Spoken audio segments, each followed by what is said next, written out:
Ce pavillon-là comprend un bloc opératoire, la salle de réveil, l'espace où on va après une chirurgie, la chirurgie d'un jour qui accueille les patients avant et après la chirurgie.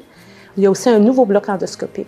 L'endoscopie, ce sont les examens gastro-entérologie qui sont faits aussi en urologie et en bronchoscopie par les pneumologues. Ils sont tous actuellement éparpillés dans l'hôpital et on va les regrouper dans un même milieu. Au centre de tout ça, ces secteurs-là ne fonctionnent pas sans unité de retraitement des dispositifs médicaux et endoscopiques, une stérilisation pour monsieur tout le monde, qui est au cœur des activités.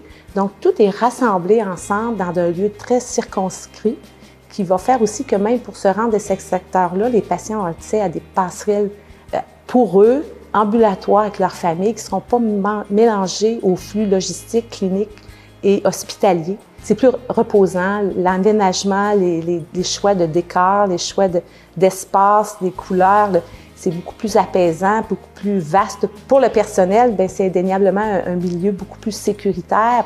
Donc, on va amener de nouveaux équipements qu'on appelle des salles intégrées, comme incluant entre autres aussi la salle hybride, qui sont plafonniers, entre autres pour le bloc opératoire. Et oui, on en met certains aussi au bloc endoscopique. Donc, pour la sécurité du personnel, je dirais clinique, bloc opératoire, bloc endoscopique, c'est vraiment des environnements de travail différents.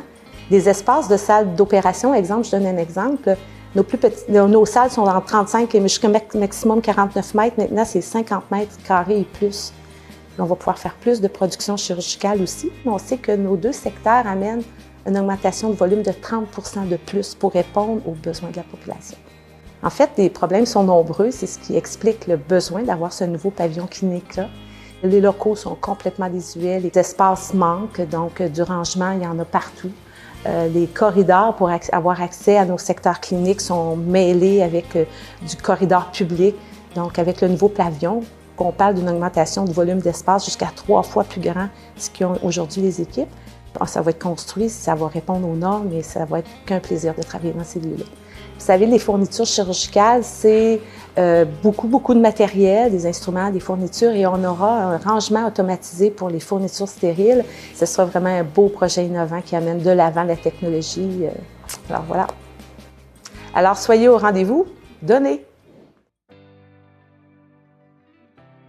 La salle hybride, dans le fond, c'est une salle d'opération qui intègre dans sa structure des capacités d'imagerie, ce qui nous permet de faire des interventions, notamment en chirurgie vasculaire, là, ce qui combine une chirurgie, par exemple, ouverte et des interventions qui relèvent plus de l'intervention radiologique. Ça nous permet de faire, par exemple, chez des patients qui ont besoin de 2 procédures, tout ça en une seule séance, ce qui évite des déplacements pour les patients et ce qui nous permet d'avoir, dans le contexte d'une salle hybride moderne, une qualité d'image puis une qualité de procédure sur laquelle on fait pas de compromis.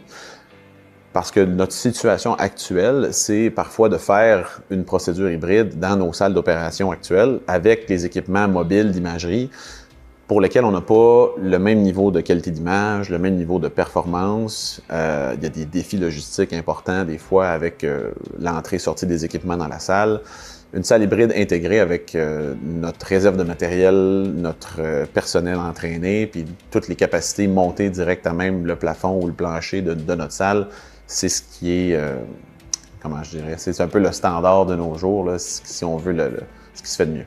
On a une salle qui est créée, conceptualisée pour faire des procédures hybrides, bien, on peut optimiser toutes les mesures de protection du patient, protection du personnel et d'avoir une bonne qualité d'image avec des appareils modernes. Ça nous permet de minimiser aussi l'impact sur tout le monde.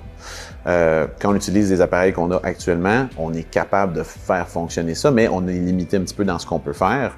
Et des fois, on va même faire les choses en 2 temps. Donc, le patient va venir pour son opération et elle va devoir, après ça, un autre jour, revenir pour aller en radiologie, avoir la deuxième partie si on veut, alors qu'on aurait pu combiner ça en une seule séance, une seule visite, sauver du temps et de l'argent pour tout le monde.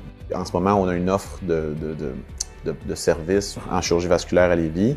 Cette salle-là va nous permettre d'expandre ça beaucoup, va nous permettre d'améliorer notre efficacité, va nous permettre, plutôt que de devoir référer un patient dans un autre centre, on va être capable de s'en occuper chez nous. Et je vous dirais que la population de patients qui ont des problèmes vasculaires, elle augmente, elle vieillit et elle se complexifie. Si on veut répondre aux besoins de la population là, dans la ville de Lévis et dans Chaudière-Appalaches, parce qu'on est le centre de référence en vasculaire ici à Lévis pour la région.